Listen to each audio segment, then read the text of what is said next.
Sorry, we have to do, Bernice King is here. So I need Jared or somebody. Give me my camera. Wow. Okay, sorry, just 1 second. Can I'm not So sure the Jared, answer you to can go. that. Go ahead. You can go. Yeah. Sorry, give us. No, you're good. I can be quick if y'all need Bernice. Were you Is she here? supposed to grab Yeah, her too? yeah. Yeah. Let me go get my gimbal. My camera with the gimbal.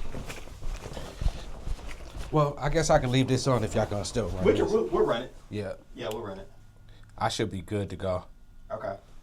I'm gonna just leave it running. Is she here already? She made the announcement, they said, oh my God, 700 organizations over. Congress passed the legislation. And then when they got there in August, the Senate still had to pass it. But you know the story. The holiday passed. So for those who believe that you cannot get anything done under an administration that you don't necessarily support or you didn't support, that's a lie. You can get things done, but you have to be organized. What's going on, family? I actually just got to an MLK event where I'm hired to do some B-roll. I'm about to go into the main sanctuary. Going to be some breakout rooms where we get some interviews and just kind of be a fly on the wall, the event. It's a long event, 9 o'clock to 5:30. I'm gonna keep checking back in. As y'all can see, I have the OSMO. As you can see, I have the OSMO rigged up on my backpack so I can get some footage for the vlog as well while I shoot. Got the gimbal on the A7 IV, then I have my other A7 IV over here that I want to throw on a tripod eventually. Let's get it, 2025. To take a look back, that same closer moment, we look back in order to go forward. We have opportunities to understand the present moment. What are the real dynamics at play?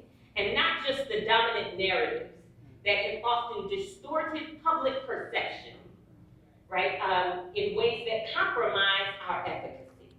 And so we want to get to truth underneath all of the manipulations that constitute news. So we will pay attention to the present, and we will also look to the future. How is it that we seed and plant heal futures, not just respond to the fires of the moment, but plant seeds that bring about healing at scale, whole other reality, right? That we get to glimpse, though we may not fully live in them. And that those who come behind us will be able to reap and continue to see. That is the work of this day. So we'll have plenary sessions, followed by breakout sessions. On the back of your name badge, you should have numbers. Everybody take a look. Just want you to be familiar with what you have. Does everybody see a number? You should have 2 numbers. Those numbers are for the workshops that you have signed up for. So when it's time for us to go, I will call them out and tell you where you go and with whom you go. So you'll look to that. If you are unassigned or if you are wanting to go someplace else, I'm going to ask you to be mindful of the space because some spaces can easily accommodate and others cannot, right? So we want to make sure that we have enough room to be comfortable with each other. We'll also have a couple of Let's Talk sessions today. And those sessions will be for women and men as you self-identify to be able to connect with each other and not be scripted, but be engaged. And then we'll wrap up with another set of breakouts and conclude our day. Everybody with me? Yes. All right. So this is the rhythm for the day. We do have a wonderful team of facilitators who have come in to be process guides and supports for you. So I'm going to call on that team because as we move into our respective spaces, you will find who goes with what and you will follow them. So I'm going to ask Jessica Perkins to stand. Everybody say, hi, Jessica. Hi, Jessica. I'm going to ask Jennifer Drake to stand. Everybody say, hi, Jennifer. Hi, Jennifer. I'm going to ask Representative had the right to vote. Before women had agency to make their own decisions about their health care and their finances, before companies decided that their workforce and their leadership ought to reflect their customer base and before immigrants came to America. As we prepare for the implementation of regressive and reactionary policies across government, I feel it important to note that the election of Donald Trump is not a one-off or even a two-off event. Rather, it is the result of political unrest and dissatisfaction that perhaps took root and gathered steam after the election of Barack Obama as president. A black man, after all, as president, as commander-in-chief, as leader of the free world, unfathomable and unacceptable. So while Obama's election elicited at least some joy from some of us, it also fostered comfort and complacency. Complacency that tied our hands and our tongues, even in the face of policies that we didn't like or agree with, because we didn't want to be seen as hurting the black man, as criticizing the brother. Yes, there was complacency from us, and there was anger from them. And their anger gave rise to the Tea Party. Remember that? And the Tea Party has morphed into MAGA. So MAGA is not new. We have seen this movie before. And Donald Trump did not invent this movie. He is just its latest face. We have to understand this.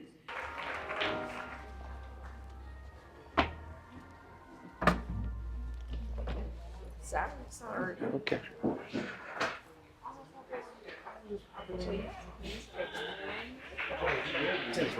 Yeah, you should. What's going on, Buzz? Yeah, I remember you. Say it You again. told me to send in a camera. Yeah. Okay. If you need anything, let me know. Likewise. Okay.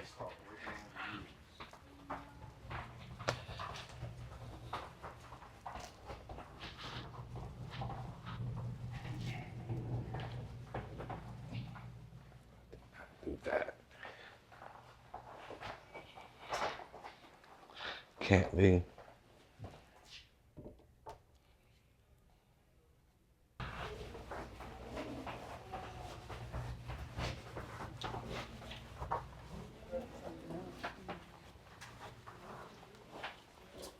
So far, I don't have that, we don't have any requests like that. We just need all the copies for the signs, and that was done this morning by me.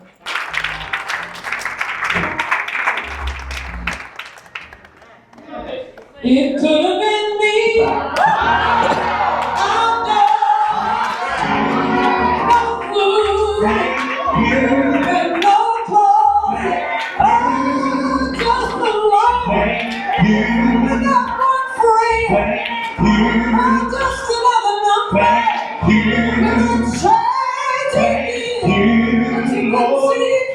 It's and sit at the feet of his great-grandmother, his great-great-grandfather, and great-great-grandmother. He wasn't required to go to New York and look at the living contradictions of Harlem at 147 Lenox and 7th, and then you visit Abyssinian Baptist Church, you visit St. Luke A&E Church, you visit your grandfather, your grandmother's rather Catholic parish, and those tongue-talking black Catholics.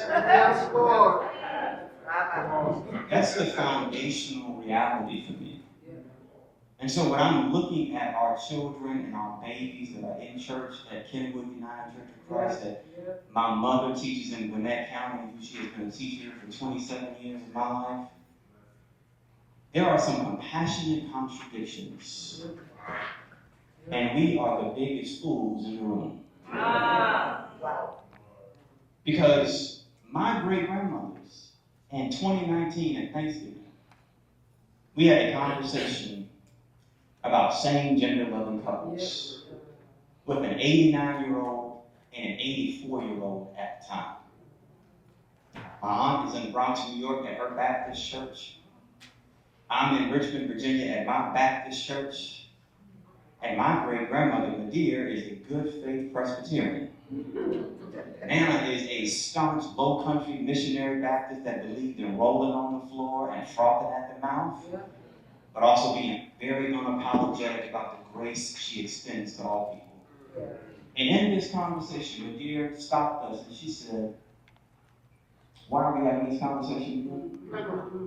As far as I'm concerned, God made her and God made him.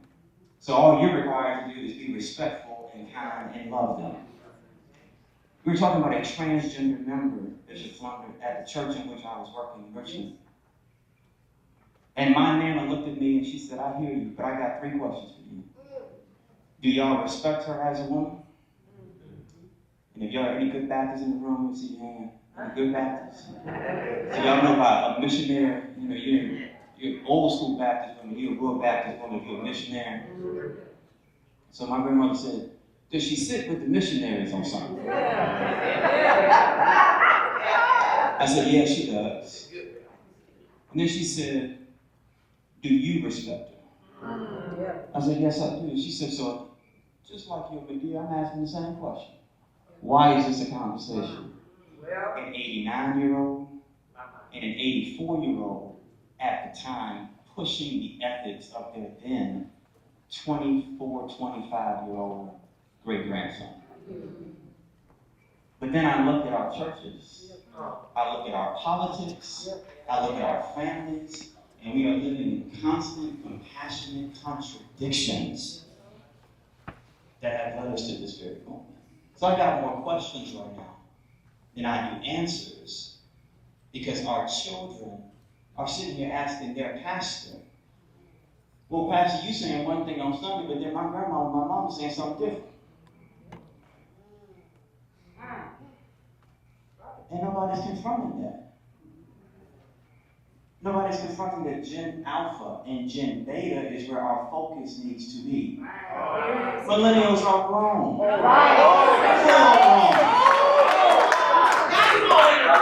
Gen Z, most of them are grown, for real.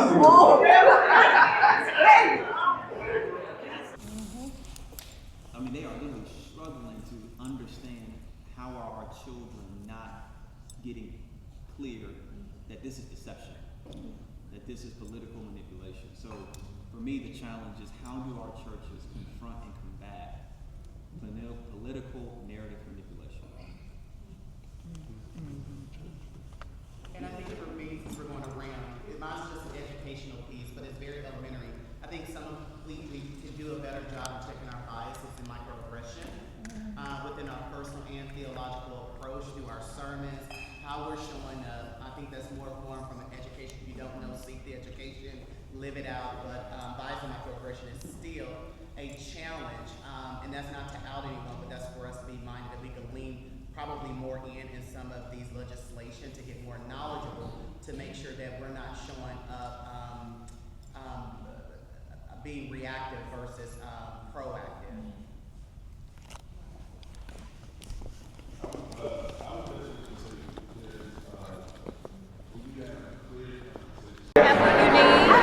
Yeah. You have, so all you're doing is B-roll, you don't need interviews? Well, we were gonna do them, but I think because Teddy didn't come, we're gonna hold off on them. Understood. But if you have anybody that you want me to interview, I can. You could definitely interview us as conveners if you want to. Okay. Me and Tracy Blackman, the lady with the locks right there. Okay. When would you want to do that? It could be later. It could be right now, as far as I'm concerned. I can do it right now. Where would you want to go? Back there in that room. Okay, cool. Let me set up. I'll bring a camera back there. If right now it's not. No, it's perfect. I got a lavalier and everything. Okay. Yep. All right, I'm gonna take 3 bites and come Okay, back there. let's do it.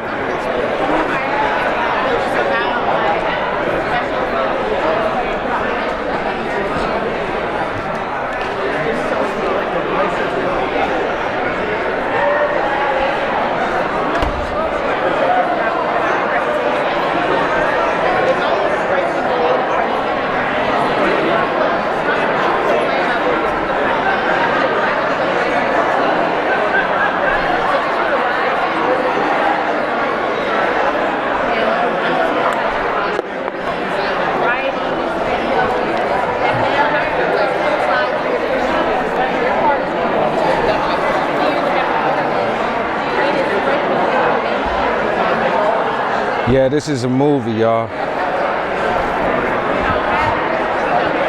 Told you I'm gonna bring y'all with me on everything I do. What's this, day 20? 365-day vlogger with Stony. Never know where I'm gonna be at, what I'm gonna be doing, how big the event's gonna be. This is the official MLK event.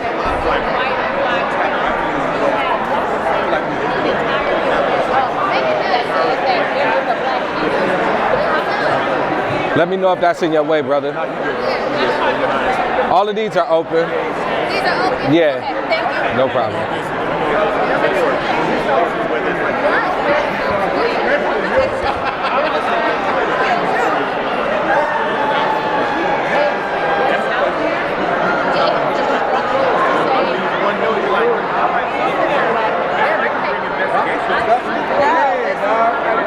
All from the shoulder rig. No problem. Let me know if my camera's in your way. I'll move this out the way.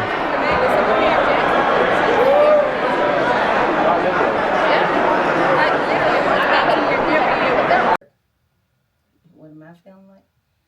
Okay, if you okay. She say I trust it. All right. Should my pearls be outside of my jacket or inside my jacket? No.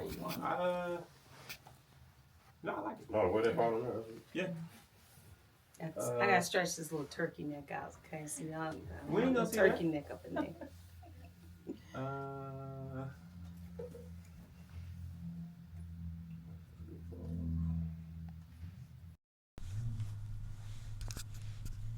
What was it? Strategize, mobilize. What were the 3 words for this gathering? Mobilize, strategize, organize. Mobilize, strategize. I have it on the paper somewhere. I got it too. All right. You guys speak. Yep, camera rolling. Okay, I'm gonna ask you the questions, but you can keep All right. looking at the camera. No, I think we're good. Action. Okay, if you can start by just slating for us again, so just telling us your whole name and title. Dr. Zena Pierre, Senior Pastor of Bethel Restoration Church in District Heights, Maryland. Perfect. And can you just tell us what has been the most transformative part of today for you?